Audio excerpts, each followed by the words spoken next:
Hey Mavens, this is Malcolm from Maven Language Center at City Hall, here today with a new expression for you. Have you ever heard someone say, "That's my go-to restaurant," or "She's my go-to person"? Stick around and by the end of this video, you'll know exactly what it means and how to use it. The term go-to is an informal expression used to describe something or someone that is your preferred choice, your trusted option, or the one you rely on the most.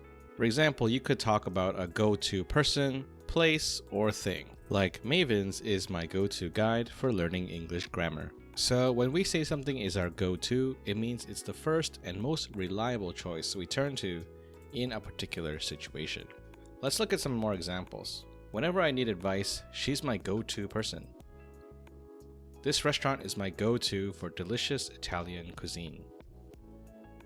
When I have a tough decision, my go-to strategy is to make a pros and cons list. When I don't know what to get at GS25, the tuna mayo kimbap is my go-to. My go-to place to find information is Google. He's my go-to person to ask about delicious new restaurants. Alright, that's a wrap for today's English expression lesson. What's your go-to? Let me know in the comments below. And I'll see you next time. Bye bye.